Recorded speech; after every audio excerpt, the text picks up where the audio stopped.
জহর বাল মঞ্চের পক্ষ থেকে আন্তরিকভাবে শ্রী আশিস কুমার সাহা মহোদয়কে অসংখ্য ধন্যবাদ। জহর বাল মঞ্চ আবার দেশপ্রেমের জন্য নিজেকে উদ্বুদ্ধ করতে নৃত্য পরিবেশনা হয়েছে, সেগুলো আমি দেখেছি এবং এতে করে বিভিন্ন দিক নিয়ে ডিটেলসে আলোচনা করবে আমাদের রাজ্য প্রভারী ত্রিপুরা ইনচার্জ ন্যাশনাল কোঅর্ডিনেটর শ্রদ্ধেয় শ্রী মনোজ দত্তাজি। এটা খুবই আনন্দিত যে আমাদের আদিবাসী ভাই বন্ধুরা আজকে তারা দেশের নৃত্যকলা, এই নৃত্য কেরালার মধ্য দিয়ে আমি অনুপ্রেরণা পেয়েছি।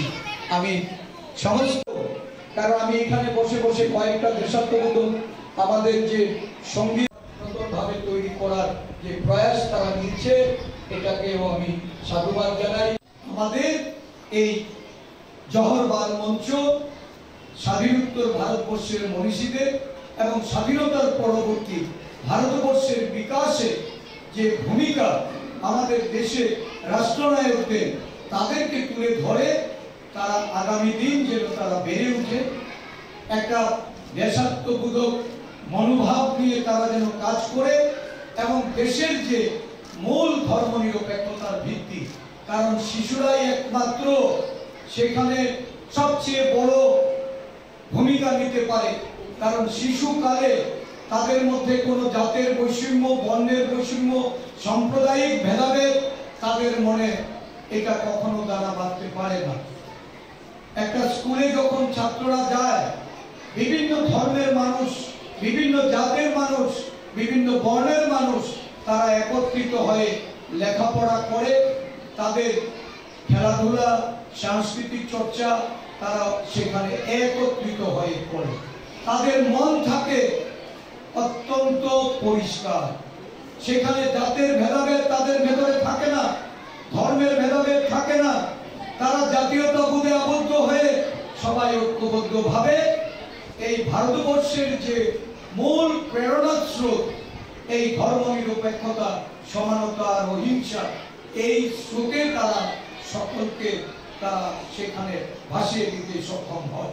তাই এই শিশুকাল থেকে তাদেরকে পরিচালিত করার জন্য আমাদের যে জননায়ক, আমি আপনাদের এখানে যারা শিশুরা অভিভাবকরা আছেন, এই যে ব্যক্তিটি, এই ব্যক্তিটি কে? উনি কে আপনারা জানেন? উনি রাহুল গান্ধী।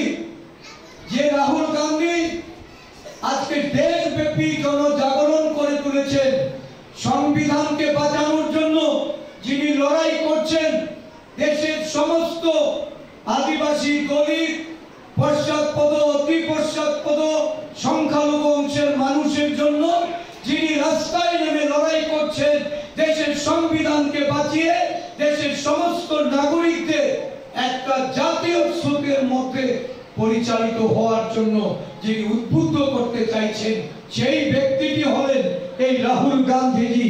আর রাহুল গান্ধীজি ওনার অনুপ্রেরণায়, ওনার উদ্যোগে এই জহর বাল মঞ্চ সারা ভারতবর্ষে কাজ করে চলেছে। আমাদের রাজ্যে আমরা খুব বেশি সময় হয়নি যে আমাদের শিশুদের নিয়ে আমরা পথ চলা শুরু করেছি।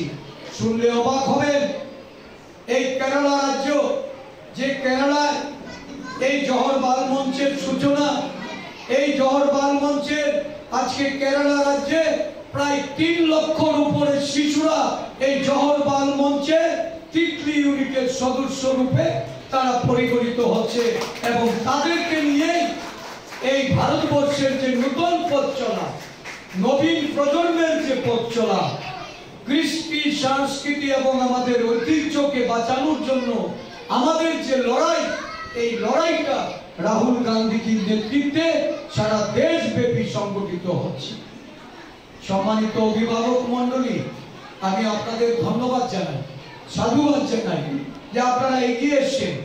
এটা কোনো রাজনৈতিক প্ল্যাটফর্ম নয়, কিন্তু রাজনীতি আমরা এই শিশুদের নিয়ে এটা আমরা করব না, এটা করতেও চাই না। শিশুদেরকে, তাদেরকে জাতীয়তাবোধে তাদেরকে গড়ে তুলতে হবে, দেশপ্রেমে উদ্বুদ্ধ করতে হবে এবং রাষ্ট্র গঠনে একজন সুনাগরিকের ভূমিকা যেন তারা ভবিষ্যতে গ্রহণ করতে পারে, সেদিক থেকে লক্ষ্য রেখে এই জওহর বাল মঞ্চ সারা দেশব্যাপী আমাদের রাজ্যেও কাজ করে চলেছে। এর জন্য আমি জওহর বাল মঞ্চের পক্ষ থেকে আন্তরিকভাবে শ্রী আশিস কুমার সাহা মহোদয়কে অসংখ্য ধন্যবাদ। জওহর বাল মঞ্চ আবার দেশপ্রেমের জন্য নিজেকে উদ্বুদ্ধ করতে নৃত্য পরিবেশনা হয়েছে, সেগুলো আমি দেখেছি এবং এতে করে বিভিন্ন দিক নিয়ে ডিটেলসে আলোচনা করবে আমাদের রাজ্য প্রভারী ত্রিপুরা ইনচার্জ ন্যাশনাল কোঅর্ডিনেটর শ্রদ্ধেয় শ্রী মনোজ দত্তাজি। এটা খুবই আনন্দিত যে আমাদের আদিবাসী ভাই বন্ধুরা আজকে তারা দেশের নৃত্যকলা, এই নৃত্য কেরালার মধ্য দিয়ে আমি অনুপ্রেরণা পেয়েছি। আমি সমস্ত, কারণ আমি এখানে বসে বসে কয়েকটা দেশাত্মবোধক আমাদের যে সঙ্গীত নতুনভাবে তৈরি করার যে প্রয়াস তারা নিচ্ছে, এটাকেও আমি সাধুবাদ জানাই। আমাদের এই জওহর বাল মঞ্চ স্বাধীনোত্তর ভারতবর্ষের মনীষীদের এবং স্বাধীনতার পরবর্তী ভারতবর্ষের বিকাশে যে ভূমিকা আমাদের দেশে রাষ্ট্রনায়কদের, তাদেরকে তুলে ধরে তারা আগামী দিন যেন তারা বেড়ে উঠে একটা দেশাত্মবোধক মনোভাব নিয়ে তারা যেন কাজ করে এবং দেশের যে মূল ধর্মনিরপেক্ষতার ভিত্তি, কারণ শিশুরাই একমাত্র সেখানে সবচেয়ে বড় ভূমিকা নিতে পারে, কারণ শিশুকালে তাদের মধ্যে কোনো জাতের বৈষম্য, বর্ণের বৈষম্য, সাম্প্রদায়িক ভেদাভেদ তাদের মনে এটা কখনো দ্বারা বাঁধতে পারে না।